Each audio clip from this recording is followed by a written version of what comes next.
Hey folks, and welcome to Tisbury 33 Games here on YouTube, where we have another episode of our MLB The Show 25 Red Sox franchise series.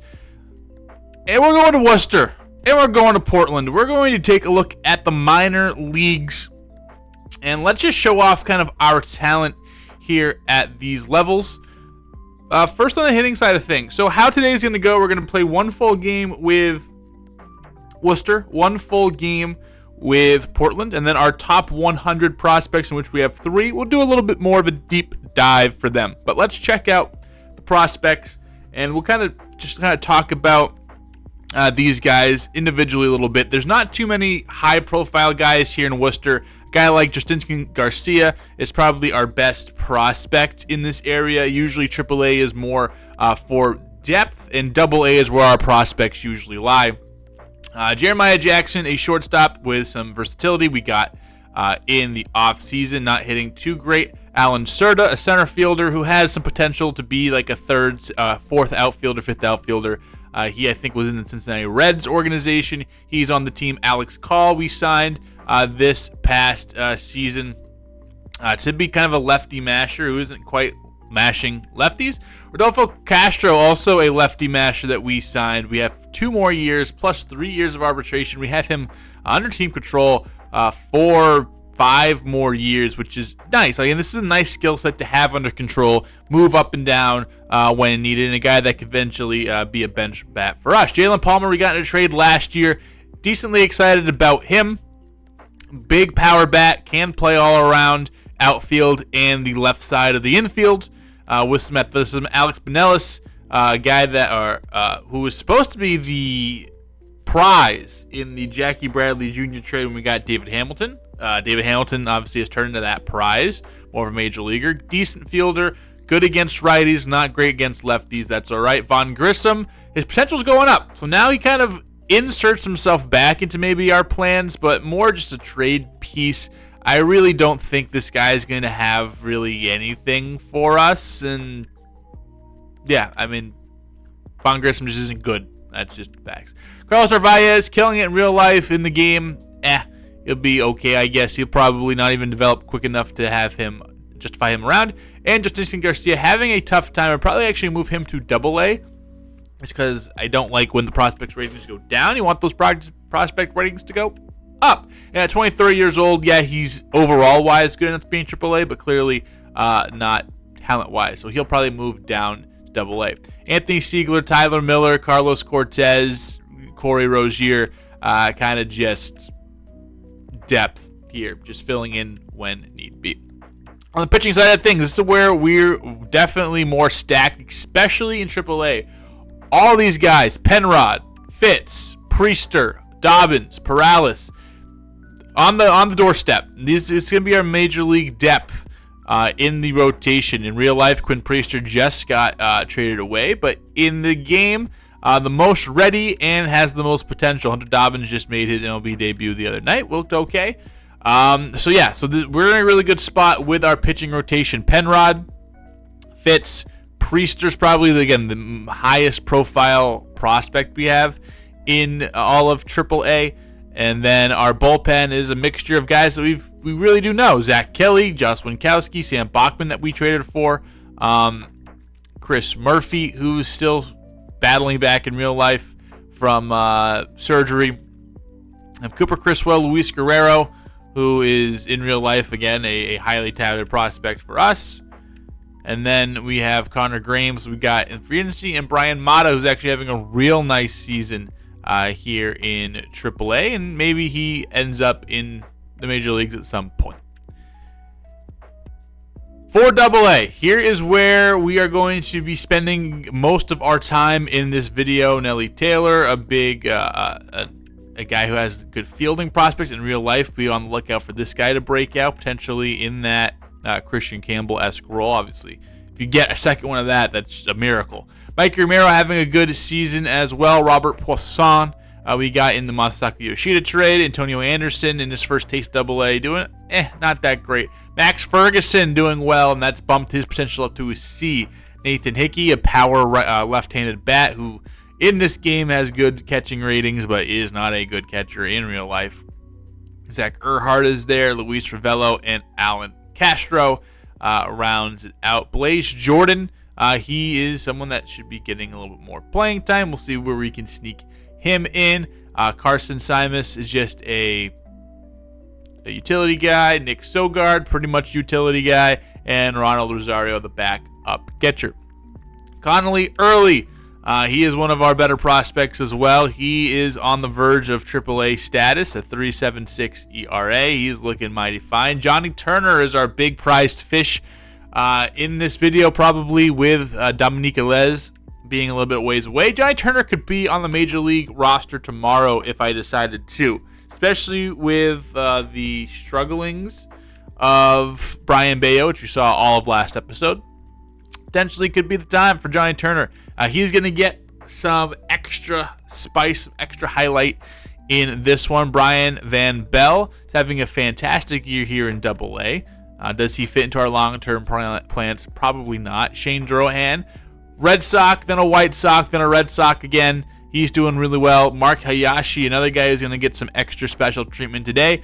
He's been okay in his first go-around. 26 innings pitched, 4.78 ERA. Jack Anderson, an all-star last year, looking to repeat that this year. Anthony Hupetui Toa. I got him because his name's sick. He's pitching sick. Jacob Webb, not great. Brandon Colucci, nothing to write home about. Tyler Birch. Sean Newcomb, we kept him around because of his B potential. He's pitching very, very well. Will he progress far enough to actually make a difference? Who knows? Wyatt Olds is here, and then Colin Pennick, who we drafted last year as well in the 6th round, rounds things out. So without further ado, let's go to Worcester. Let's talk about the team they have there. Then we'll hit Portland, and then we'll talk about our 3 top 100 prospects. Hope you enjoy. We'll see you in the gameplay. So we are starting today in Worcester. Yeah, in Worcester, Massachusetts. Nope. Omaha, Nebraska, but we're following the Worcester Red Sox here in All-American Park. The Storm Chasers, the AAA affiliate of the Kansas City Royals, are going to be on display here against our Red Sox, and Landon Marceau is going to be the starting pitcher in this one. So we talked about, there's Rodolfo Castro on the wall if you saw that. We talked about kind of this team, and this team's kind of more the bridge. Our top prospects don't live here, but some guys who are mostly our depth prospects live here. We have a lot of depth in the rotation. Guys like Richard Fitz, guys like Quinn Priester, guys like Luis Perales, who we're going to see start today. He's more of a truer prospect, but more of just the older guys, the journeymen, the guys who if someone dies in the major league, we can bring up in the pitch. Alan Serta probably isn't going to be called up because of this swing, and then strike him out, throw him out. Tyler Miller having a great season. He's going to swing and miss the slider. This is kind of the how we're going to use Triple A, really, is for the most part until our farm just gets super stacked, which or just how easy it is to draft in this game. It's probably going to be the case where we'll get to a point where all of our prospects are really, really good and major league potential guys. This is more of our depth. Guys like Alex Call, guys like Vaughn Grissom, things like that. These are the players that are going to live here in AAA, where most of our top prospects are going to live in Double-A for the most part. J.D. Davis, a major league bat, is going to swing and ground out. Luis Perales had a real good start here, and love to see that from him. Was struggling early in the year. You saw on the graphic like a 6.6 or something ERA. So it's nice to see him do good. Max Ferguson, we actually just called up, I think due to an injury, and then he's just been balling. And greatest player of all time, 1,000 batting average, and continues it here in AAA and puts it into left field. And he also got a potential boost a little bit, so that helps. Landon Marceau is clutching at the elbow. This could be anything. So he's going to come out, and then Asa Lacy, someone who was selected and chosen to be one of these top pitching prospects for the Royals. He hasn't really lived up to that billing. He's going to strike out Alex Call, who should be really good against lefties. You know who's really good against lefties? Rodolfo Castro. And let me show you why. Lacey, the pitch, slider, hung. Yeah, you hang it, he bangs it. Rodolfo Castro, we saw his numbers incredible against lefties. Basically Rob Refsnyder, but better. Like, legit. Just better ratings than Rob Refsnyder. He got a $12 million deal or something like that from the Marlins.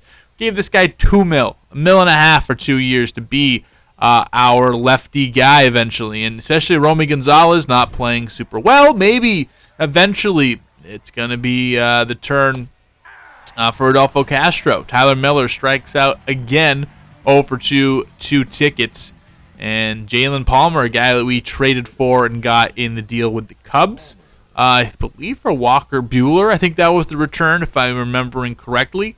He stings this fastball high and deep, good against lefties, has good pop. Is this going to get out? No, will not die out in the left center field gap right at the track. Justin Dean, former Braves prospect, is there to make the play.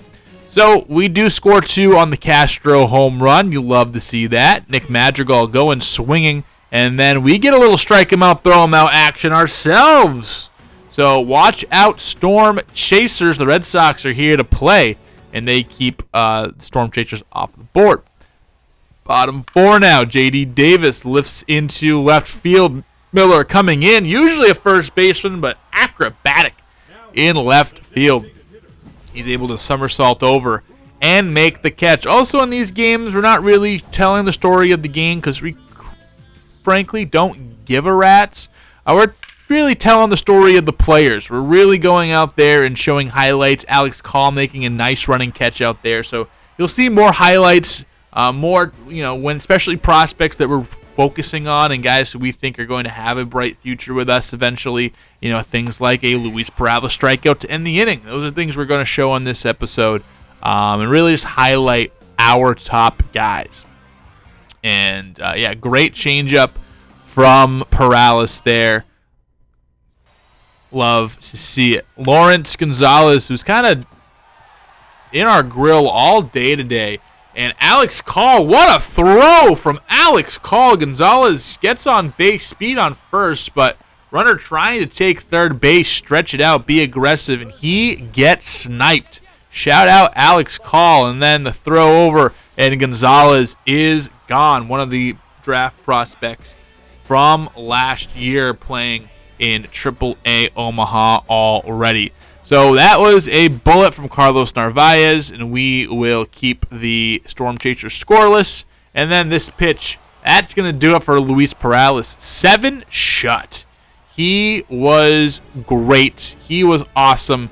And still 2-0 Red Sox as we really failed to put a bunch of offense together. Josh Winkowski in now, and look at this play by Vaughn Grissom. We've noticed, I don't know if we noticed in this video or maybe a future video. Again, I do usually record a little bit as much as I can. His development has grown up to a B potential. So Vaughn Grissom might be back on the track of being in the conversation at second base, obviously with Christian Campbell there. It's going to be very, very, very hard, but maybe even a trade piece at some point. Who knows? Jalen Palmer takes a nice walk there. It brings up Max Ferguson with 2 out, 0-2 count. In the 9th, Scott Efros, some major league pitching, is going to strike out Ferguson on the sinker.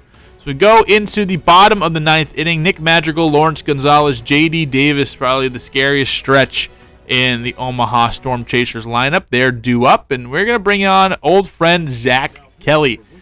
Kelly, 12-13 on save opportunities this year. Spent all of last year with us. This year, we felt like we upgraded in the bullpen and could use his depth and options to go down.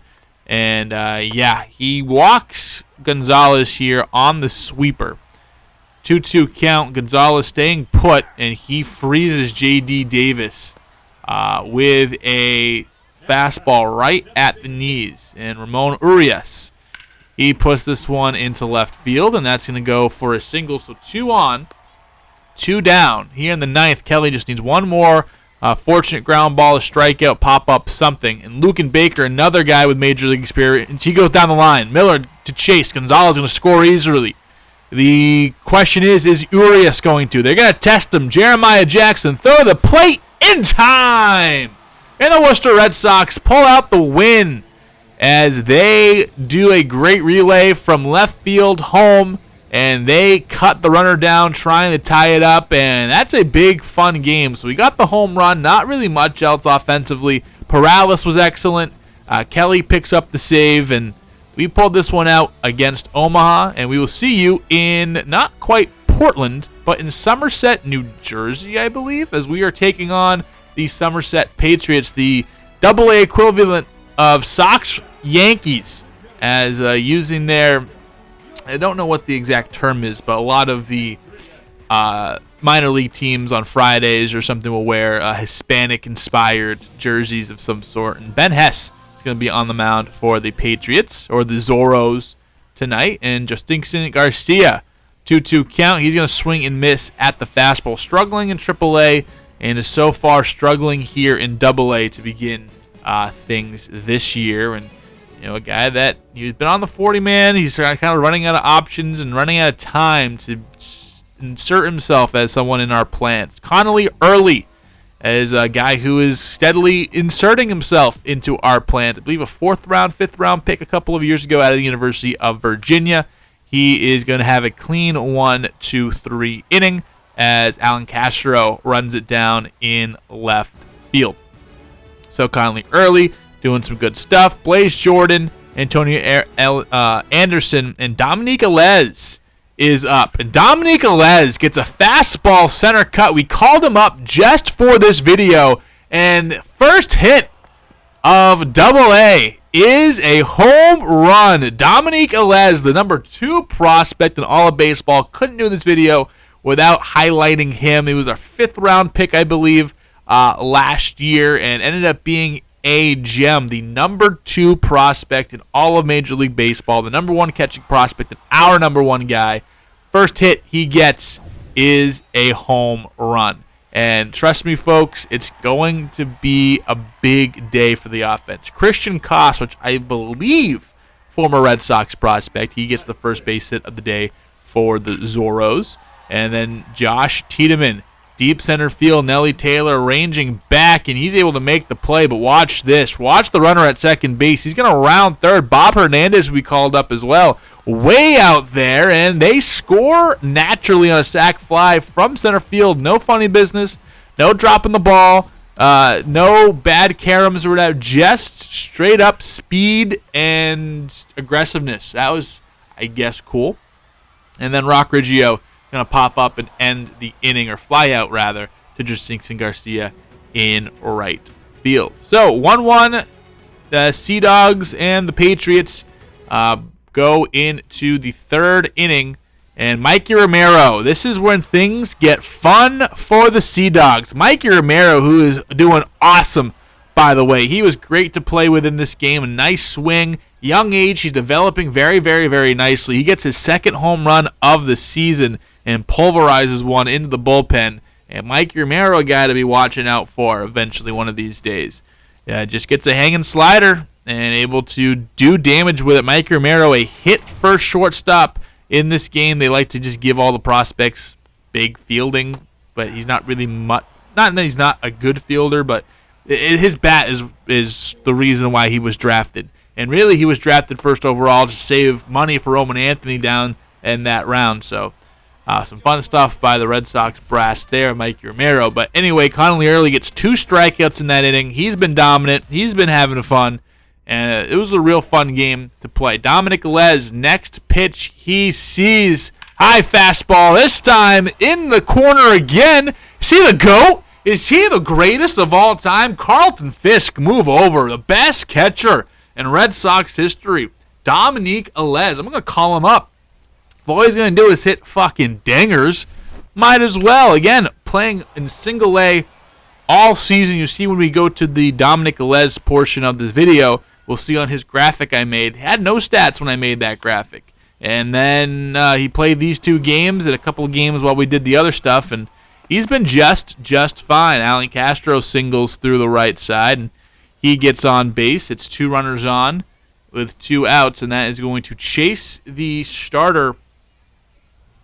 And that will do it for Ben Hess, as he did not have the best of games. And Brandon Librant, if you thought Ben Hess didn't have a good game, well, fucking watch Brandon Librant shit his pants. Bob Hernandez, his first hit in Double-A is a 2-run double. It could have been a triple, but Hernandez makes us a 6-1 Sea Dogs lead. And he is standing on second. Flex those muscles, baby boy. Yeah, just a slider down the middle. Perfect swing on it. And Hernandez, not the best hitting attributes, is much more of a fielder. He puts it into the gap. And Mikey Romero the other way hits 103. And this ball just keeps rolling and rolling. Trouble over there in center field. And you would think, especially in Double-A, if you're playing in the minor leagues, always test the aggressiveness. These fielding ratings especially are low. Could have potentially gotten an inside the park home run, but will hold up for the triple and make it 8-1 Sea Dogs here against the Patriots. Justinson Garcia, runner on second base, 2-0 count. He finally gets a good base hit, lays into one, perfect through the left side, and he is on the board with a hit. And his struggles in Double-A, Triple-A, the minor leagues this year, fading away a little bit with that single. Antonio Anderson, who was our rising star last year, he puts it into left field, and that will not get tracked down. A dive in left field, couldn't quite hold on to it, and Anderson plates 2 with the double in left field. It's 11-1. We're hitting around here in the 4th inning, and that will bring out another pitcher. So Lee Brandt doesn't even get out of the inning. I don't even know how many outs he registered, but it could have been just 1, maybe 2. I think just 1, if that. Andrew Landry, he comes in to face Alez, and Alez, yeah, he's the GOAT. Get this guy in the Hall of Fame right now.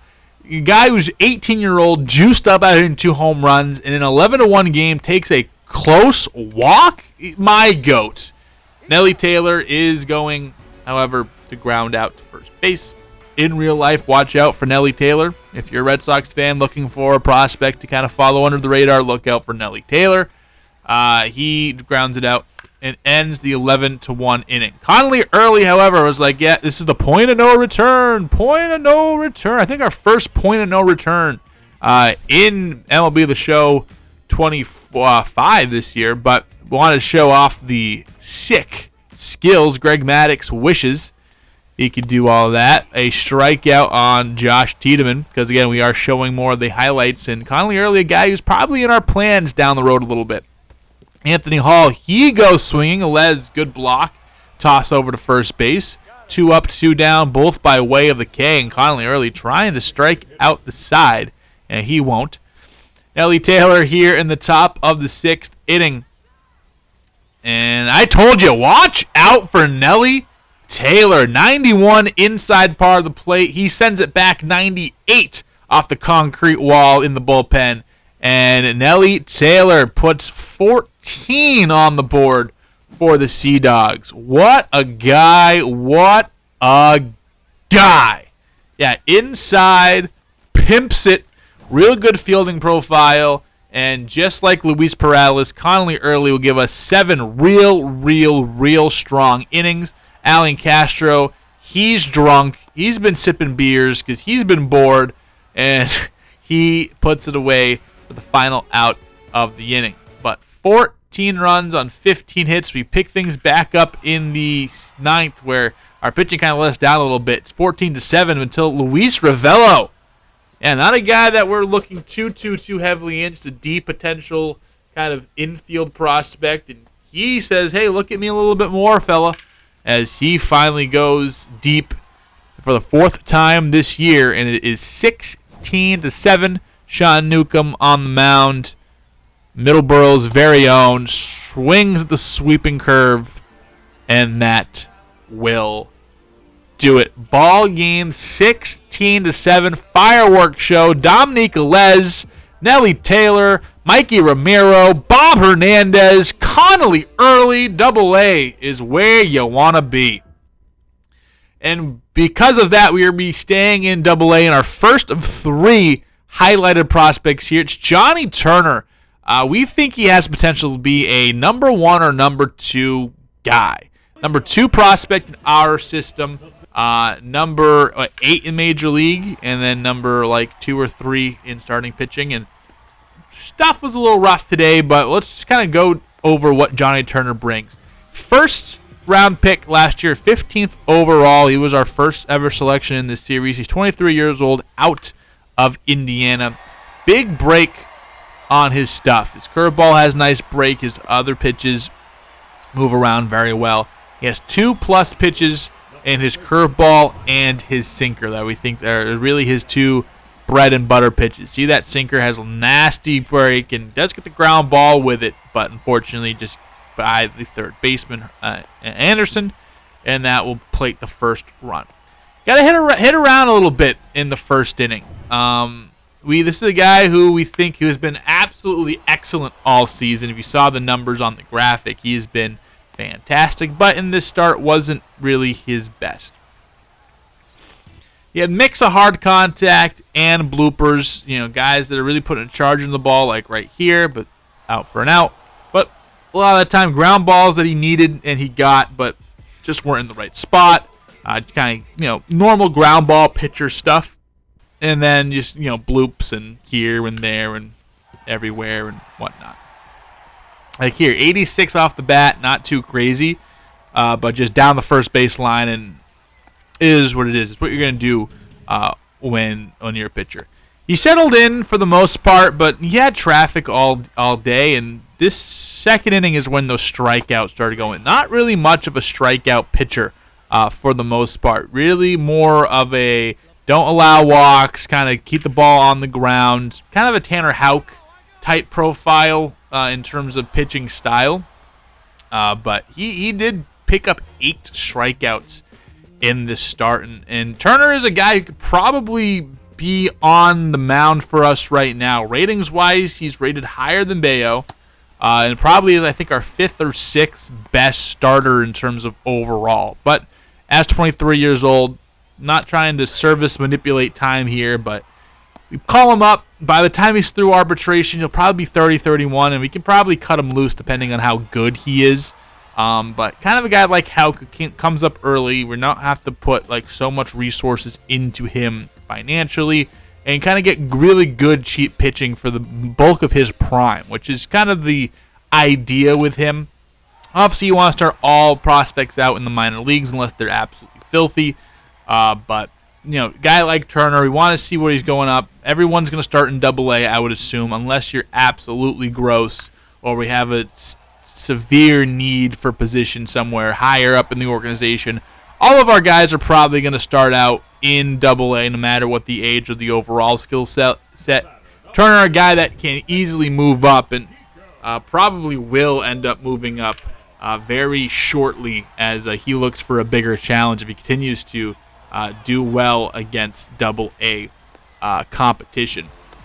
But a guy we have high hopes for, again, a guy that has a potential, and we think the top 10 prospect in baseball, a guy that we think can be a number 1 or pretty good number 2. I mean, it's going to be hard to usurp Garrett Crochet as number 1 in this organization, but a guy that you can look at and go, get the ball the second day of the season, second day in a playoff series, maybe even the first day because we're trying to play matchups or something. I'd be very comfortable in those scenarios. Here he is in the bottom of the 5th. Again, the runs haven't really scored, only 2, but he's had a whole lot of traffic, and he finished the day going 5 2/3 innings. He did pick up the loss in this one, so spoiler alert. 10 hits, 2 earned, no walks, but did finish with 8 Ks, including this one here against number 25, that loser. But yeah, not the best of starts for Turner, but a guy that we think is going to have a real successful stint here in Boston. And pretty soon. I wouldn't rule out him being on the opening day roster next year. He'll probably be in our graphic, if you think about it, with Bayo not having the best of year, Cutter Crawford not having the best of years, Jordan Montgomery going to be off the roster next year, probably not going to bring him back. There's probably a spot. Johnny Turner's going to get every opportunity, but like I said, 5 2/3 a loss, 10 hits, 2 earned, no walks, 8 Ks for Turner today. Jacob Webb is going to take over. We'll turn to simulating the game, and the Patriots end up winning this one. But that's the status of big first-round pick Johnny Turner.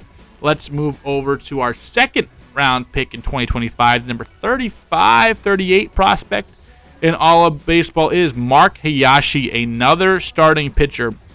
Look at his stats. A 4.78 ERA hasn't been as great. Sinker slider is really, really good. Prevents base runners well. Not great with runners in scoring position. Does have decent break. We think he has a ceiling of a number 2, but more that 3-4 range. Number 35 prospect in baseball, our number 3 prospect, and the 13th ranked pitching prospect in Major League Baseball. He, however, had the start we thought that Johnny Turner was going to have. We'll get more into that later. Not as big or imposing, smaller build. I think he's 5'10", sub 200. Not great velocity, not the best strikeout guy, even though we saw, I think, punch out the first 2 guys here, and he did bring up the strikeouts a little bit today.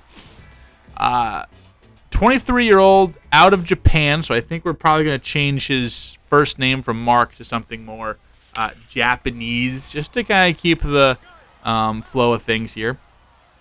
Overall, a really good pitcher. I mean, he doesn't really have too many weaknesses. Not a big strikeout guy, obviously. His pitching clutch isn't great, so when runners in scoring position, he's not exactly Superman out there. Has the susceptibility to get hit like that. But overall, we're really happy with the drafting of Mark Hayashi and what he can bring to this team. Again, if you can get a really solid number 3-4 guy, especially the way our 3-4 guys have been pitching, we'll take that. And he's not too far away.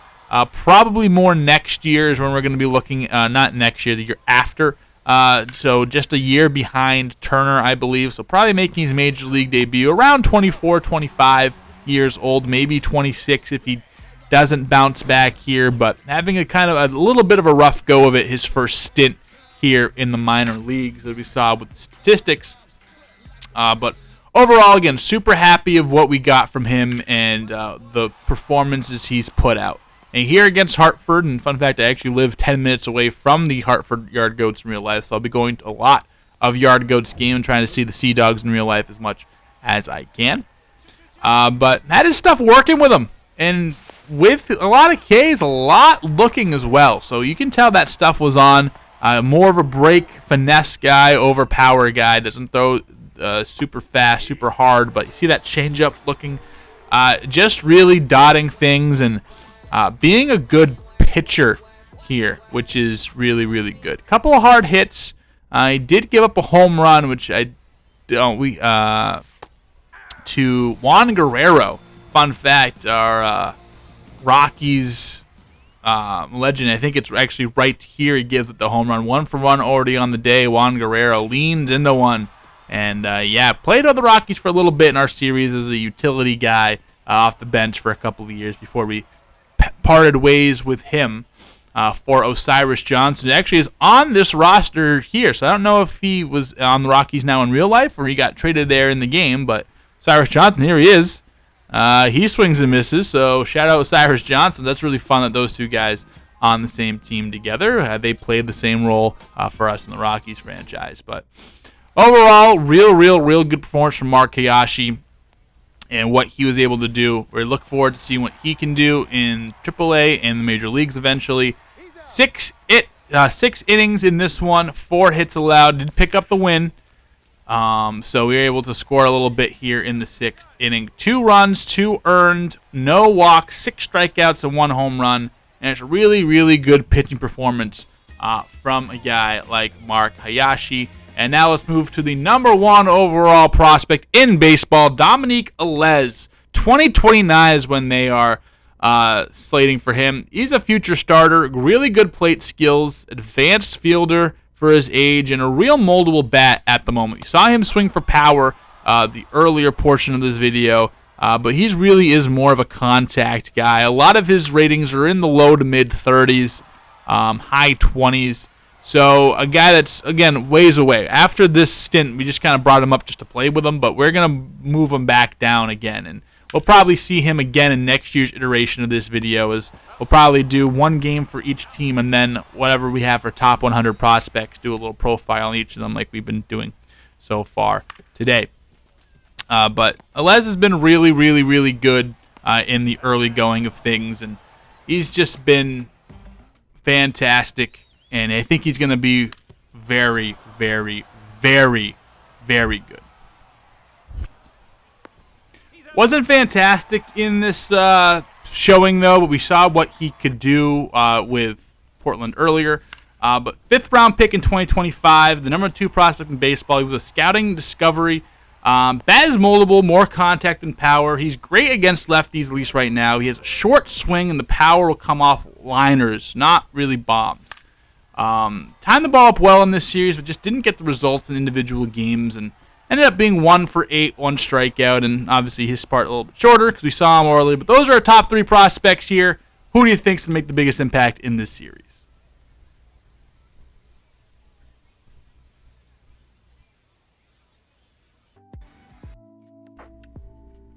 Fortunately, the wheel has been spun on Michael Kopech. We changed it up a little bit. Instead of the 1 to 100, get 35 or lower, it is out for the year. We did it 1 for 10, 4 and below is a season-ending injury, and Michael Kopech will be undergoing season-ending surgery for shoulder tightness, which sucks because in 22 games, in 24 innings, he has been outstanding. Probably our best pitcher. Obviously, he's walking a lot of guys, but has not suffered for it. The FIP at 3.41, the ERA at 2.19, a .4 win player. And unfortunately, Michael Kopech will be going under the knife and losing the rest of his season, which again sucks. It's just not great. And again, this is a guy that we signed. We got actually in the Rule 5 draft, and a guy who's been performing very, very well for us. And unfortunately, it's coming to an end. Not the right time. To replace him, looking in, it's probably going to be Zach Kelly, who's been phenomenal. So we will make the move, Michael Kopech to the IL, and Zach Kelly up with us. This is the shoulder. We're going to say shoulder tear. So 2 to 3 months. So he still can come back at some point, probably this year. So not as severe as the other ones, but David Sandlin has been out for most of the season with this. So he's still not fully recovered. So we'll get a large chunk of our season without Michael Kopech, unfortunately. But that will be the decision on his injury. As a little bonus for today, we went over our farm system, but we're going to be adding to the farm system. We have 2 top 50 picks this year, number 8 overall that we have this year after a disappointing year last year. So let's kind of just look over the class. We look at just where we rank guys. Salvatore Ramirez, 5'8" from South Carolina, can play first base in the outfield. Incredible hitter. This guy just looks like the real deal Holyfield. Not the best fielder, but extreme athleticism. At 21 years old, he is the consensus number 1 guy. Will he be there? I don't know. We're going to do our due diligence and really scout heavily in those top 10 guys, 15 guys. Make sure we hit on number 8. When we're drafting lower, it's getting a plethora of information about everybody else. When we have a chance to get a guy in a top 10 pick or so, we'll be going heavily and investing heavily and that number 1 pick. The rest of the draft, I think we'll find our gems like usual, but we really want to hit this pick. Salvatore Ramirez, if he gets there, he would be a hit and a half. Next up on the list, Ernie Colbert. We're starting to scout our pitchers as we like to do. Again, we like to discover pitchers in each region for the first 4 weeks, then scout the positions in each region, so the pitchers in each region for the next 4 weeks, and then after that, find specific players, maybe even do 2 cycles of the scouting, the pitchers, and then after that, really key in. Ernie Colbert seems like he's going to be really, really, really good with that high potential, almost guaranteed. He's 2 on our board, 3 there. Even though lower 90s, upper 80s stuff, fine. I wish they tuned that in this game. Richard Taylor, as well, another pitcher up there. Dwayne Bart, a guy we were just looking at, number 7. Big power catcher, 19 years old. We can add him. This would definitely be a get for us and someone that now, one of the more realistic options for us to get, Dwayne Bart could be that. Marcel Belcher, another guy that we were just looking at shortstop, adding to the middle infield. Good contact first left, not the best bat, like a decent, an average to above average bat or slightly above average bat, but his real strength is the athleticism, is the defense, super big arm, Good enough fielder to probably stick at shortstop, can play second and third as well, like most shortstops can, and is an incredible athlete in the speed department.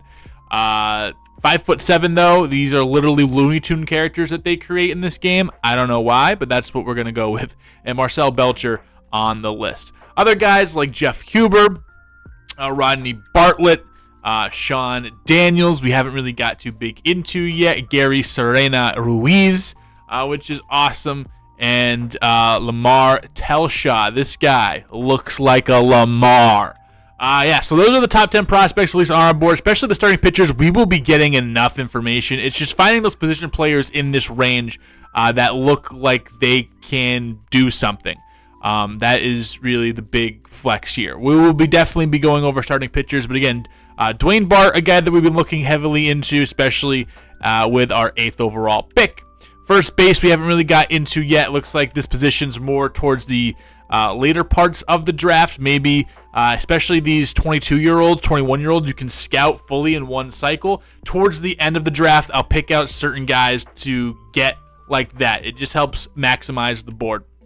Second base, and a little bit of research in. A guy like Patrick Altman, a guy that maybe the ceiling isn't as great, but it seems like he's rising on our board. This is a guy that with maybe that third pick, maybe even that second pick, if we really do believe in the bat and we believe in the player and we believe in or don't believe in some of the other guys, this is a guy, these are the types of guys I like to scout later on. The guys that we have a big disparity in the draft rank and our draft rank. Second base, again, a couple of guys like another Chad Hopper. Another guy, maybe some big potential, maybe will be lower rated overall to start, but has some potential. He's rising on our board.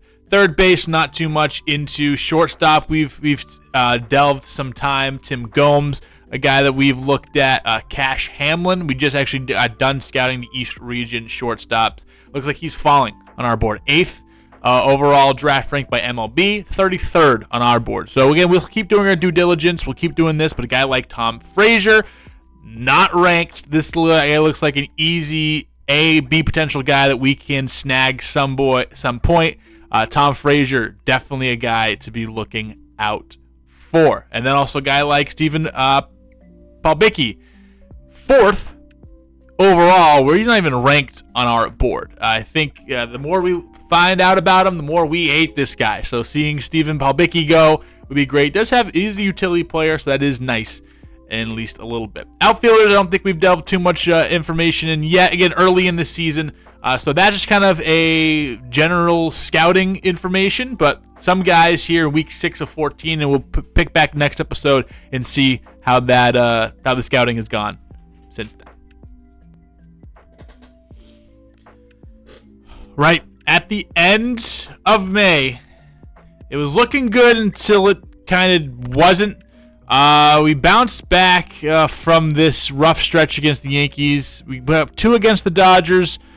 We picked up a sweep of LA, and then we did lose the series to Oakland, which wasn't great. Again, Oakland, a team that we identified, a team we could pick up games at, unfortunately struggled in the final 2 games of this series. Miami, we won the series 2-3, and only 1 run in this game here, but we ended up picking up 2 Ws. Seattle, a very good team. They showed it.